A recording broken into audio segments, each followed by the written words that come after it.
స్వామివారికి విన్నవించుకుందాం. ముందుగా గోదాదేవి యొక్క ప్రార్థన శ్లోకాలు. తుంగతనగిరి తటే దుగ్ధమోక్తోద్య కృష్ణం ఆరాధ్యం సంస్కృతి శతశిరసిద్ధమధ్యాపయంతి స్వాతిష్టాయాం సృజనికలితం యా బలాత్కృత్య భుంక్తే గోదా తస్సై నమైదమిదం భూయేవాస్తు భూయః. కమతమణిమాలా చారుకల్లారహస్తా తనభరణమిదాంగీ సాంద్రవాత్సల్య సింధుః అవిని సద్విరా కృష్ణనాథ విలసద్మృతి గోదా విష్ణుచిత్తాత్మజా నమః. కర్కటే పూర్వపాల్గొన్యాం తులసీ కారణోద్భవాం వందే విశ్వంభరాం గోదాం వందే శ్రీరంగనాయకీం. మండాల్ తిరువడిగలై శరణం.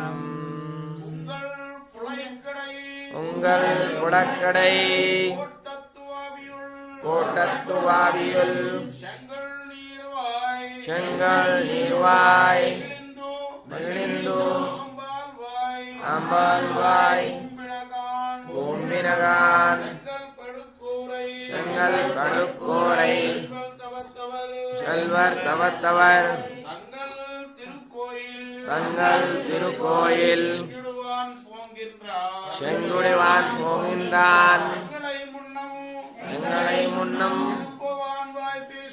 எழுப்புவாய்வான் பேசும் நங்காய் எழுந்திராய் நானாதாய் நாவுடையாய் செங்குடு சக்கர ஏந்தும் அடக்கையில் அங்கலக்கண்ணாரை బాబాయ్. ఓ పరిపూర్ణురాల,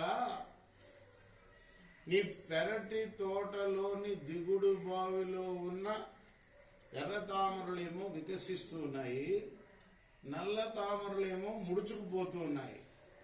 అంటే సూర్యుడిని చూడంగానే నల్ల తామరలు ముడుచుకుపోతాయట, ఎర్ర తామరలు వికసిస్తాయట.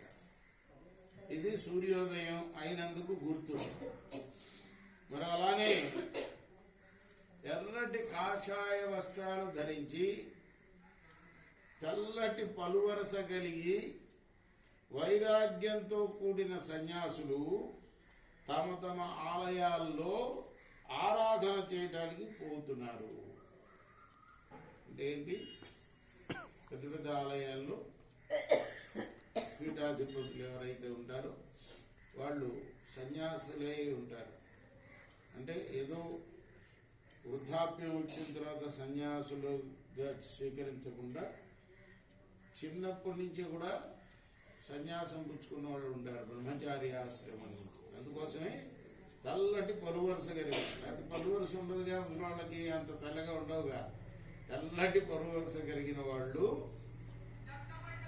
కాషాయ బట్టను కట్టిన వాళ్ళు వైరాగ్యంతో కూడి ఉన్నవాళ్ళు, వాళ్ళు దేవుడు తలుపులు తెరవడానికి వెళ్తున్నారే ఆరాధన చేయడానికి.